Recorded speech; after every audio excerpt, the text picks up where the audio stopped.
بسم اللہ الرحمن الرحیم۔ السلام علیکم ورحمۃ اللہ وبرکاتہ۔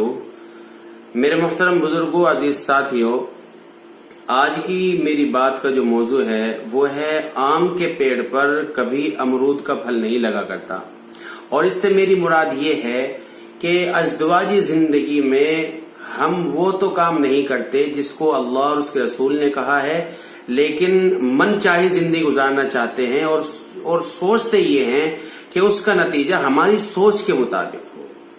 یہ جو نکاح کا رشتہ ہے اس میں بڑی طاقت ہے۔ دو انجان لوگ بھی جب اس رشتے میں، اس بندھن میں بندھ جاتے ہیں تو قدرت دونوں کے دل میں محبت ڈال دیتی ہے۔ اس خوبصورت رشتے کو چھوٹی چھوٹی غلط فہمیاں ضد اور انا دیمک کی طرح چاٹ کر بوسیدہ کر دیتی ہے۔ یہ وہ رشتہ ہے جس میں ایک دوسرے کی غلطی پر فقرے کسنا زیب نہیں دیتا، اور اپنی کسی صلاحیت، یعنی بیوی کے اندر کوئی صلاحیت ہو یا مرد کے اندر کوئی صلاحیت ہو یا خوبی ہو، دوسرے کو اس پر طنز کا نشانہ بنا کر احساس کمتری کا شکار کر کے اسے نیچا دکھانے کی کوشش کرنا، یہ احمقانہ بات ہے۔ یعنی بیوی کے اندر اللہ نے کوئی صلاحیت رکھی ہے، وہ پڑھی لکھی ہے اور شوہر پڑھا لکھا نہیں ہے، تو اب بیوی اس پر اپنی بڑھوتری کا، یعنی اپنے بڑاپن کا اور اپنی پڑھائی کا روب جمانا چاہتی ہے، اور اسے جو ہے بار بار اس بات کا احساس دلاتی ہے کہ میں پڑھی لکھی ہوں، تم میری زندگی میں آ گئے، ورنہ مجھے تو پتہ نہیں کہاں جانا تھا۔ یا شوہر کے اندر اللہ نے کوئی ایسی صلاحیت رکھی، یا وہ مالدار ہے یا وہ پڑھا لکھا ہے، اور پھر وہ جو ہے ایک ان پڑھ بیوی اگر اس کی ہے اور اس کو احساس دلا رہا ہے اس بات کا کہ میرے لیے تو بہت لائن لگی ہوئی تھی، اور میں تو جو ہے بہت زیادہ، میرے پیچھے تو بہت رشتے تھے، تم ہی میرے جو ہے گلے میں پڑ گئی۔ اس بات کے احساس کمتری میں اسے مبتلا کرنا، یہ بات یاد دلا کے، تو میرے بھائی اس سے بہت بڑا نقصان ہوتا ہے۔ اگر قرآن کے مطابق میاں بیوی کو ایک دوسرے کا لباس کہا گیا ہے، یعنی قرآن میں ہن لباس لکم وانتم لباس لہن، وہ تمہارا لباس ہے اور تم اس کے لباس ہو، تو اس رشتے میں جڑنے والے دونوں افراد کی صلاحیت، خوبی، اچھائی اور برائی بھی ایک دوسرے کی ہی ہے۔ یعنی بیوی کے اندر جو صلاحیت ہے وہ مرد کی صلاحیت کہلائی جائے گی، اور مرد کی جو اندر جو صلاحیت ہے وہ بیوی کی صلاحیت کہلائی جائے گی۔ ایک دوسرے کو کمزور مت کریں، ایک دوسرے کی طاقت بنے اور آگے بڑھتے چلے جائیں۔ اگر کسی عورت کے دماغ میں یہ بات ہو کہ میں اپنے شوہر کو بے عزت کر کے خود عزت دار بن جاؤں گی، تو یہ اس کی غلط فہمی ہے۔ اسی طرح مرد اگر بیوی کو بے عزت کر کے عزت دار بننا چاہتا ہے تو اس کی بھی یہ غلط فہمی ہے۔ یاد رکھو میرے بھائیوں اور بہنوں، آپ دونوں ایک ہی کشتی میں سوار ہو اور ایک ہی منزل کے مسافر ہو، جن کے راستے بھی ایک ہیں اور ساز و سامان بھی مشترک ہیں۔ یہ رشتہ بہت ہی خوبصورت ہے۔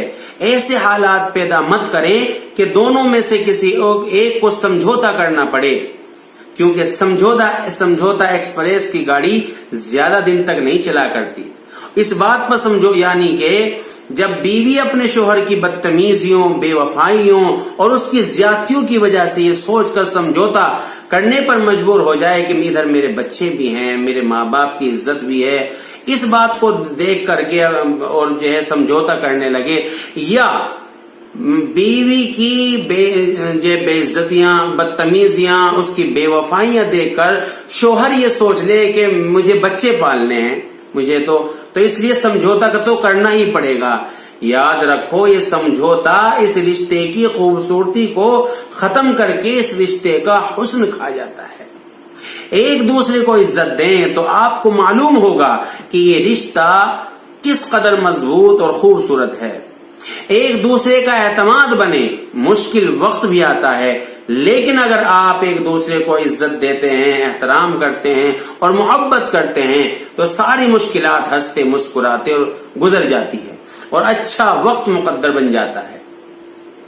اس رشتے کی مضبوطی آپ کی آنے والی نسلوں کی مستقبل کا فیصلہ کرتی ہے۔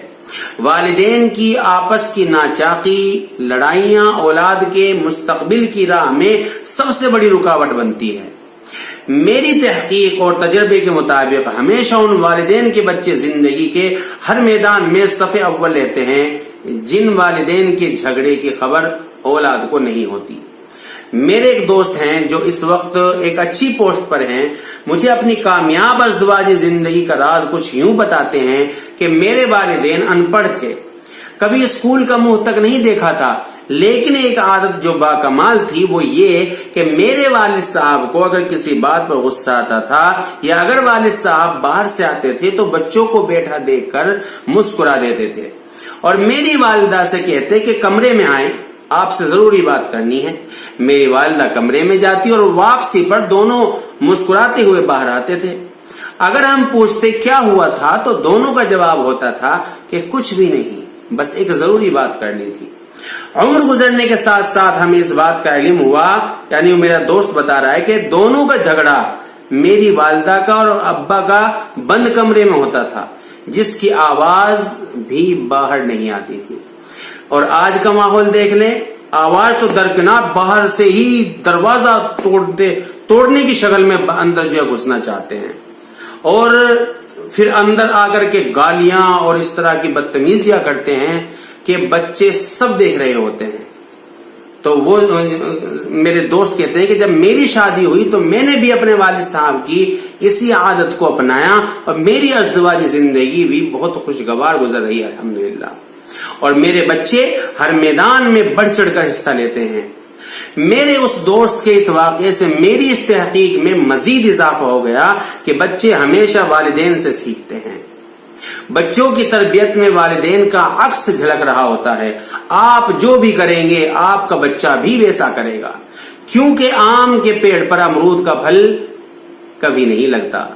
اپنے باہمی رشتے کو مضبوط کریں، اس رشتے کی مضبوط جڑ آپ کی اولاد کا پھل میٹھا کرے گی، اس رشتے کی کمزوری آپ کی نسلیں تباہ کر دیں گی اور آپ کا بڑھاپا بہت مشکل ہو جائے گا۔ چھوٹی چھوٹی باتوں کو اتنا طول مت دیا کریں، جیسا گھر کی جو چھوٹی چھوٹی باتیں ہوتی ہیں، نمک زیادہ ہو گیا، پانی ٹائم پہ نہیں ملا، آتے ہی نہیں ملا، اتنا طول مت دیا کریں کہ اس کے اثرات آپ کی اولاد کی ناکامی کی صورت میں نکلے۔ اچھی اولاد ہمیشہ اچھے والدین کی نشانی ہوتی ہے۔ بچوں کو نصیحت کرنا چھوڑ کر عملی مظاہرہ کرنا شروع کر دیں گے تو آپ کو نصیحت کرنے کی ضرورت پیش نہیں آئے گی۔ آپ کا بچہ خود ہی آپ کو دیکھ کر ان عادات کو اپنی زندگی میں شامل کر لے گا۔ یعنی مثال کے طور پہ آپ کا بچہ نمازی نہیں ہے تو آپ نماز پڑھنا شروع کر دیں۔ آپ چاہتے ہیں میرا بچہ جھوٹ نہ بولے، آپ سچ بولنا شروع کر دیں۔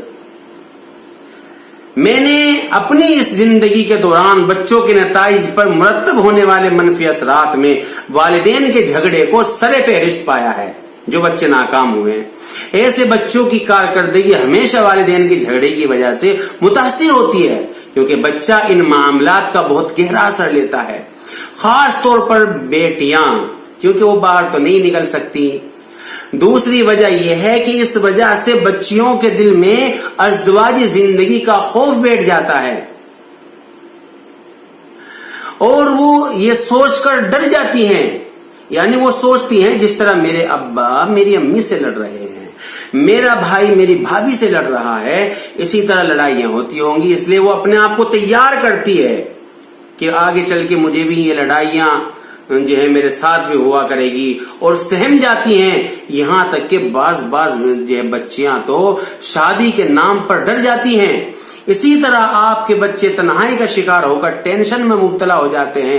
اور آخر میں یہی کہوں گا، کوشش کریں اپنے بچوں پر ہاتھ نہ اٹھایا کریں، کیونکہ ایسا کرنے سے وہ اگر بیٹا ہے تو ہاتھ اٹھانے والا بنے گا، یعنی مارنے والا بنے گا، اور اگر بیٹی ہے تو مار کھانے والی بنے گی۔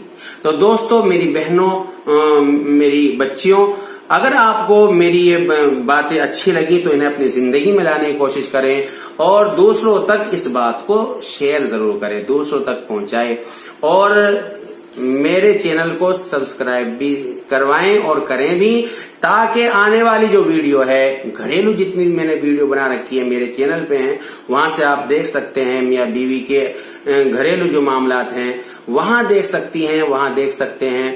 تو یہ جو سامنے جو لال سا دکھ رہا ہے آپ کو سبسکرائب کا بٹن، یہ بھی دبا دیں اور بیل آئیکن دبانا بالکل نہ بھولیں۔ اللہ پاک مجھے بھی اور آپ سب کو بھی عمل کرنے کی توفیق عطا فرمائے، اور اللہ پاک ہمارے بچوں کو بھی ترقی سے نوازے۔ السلام علیکم ورحمۃ اللہ۔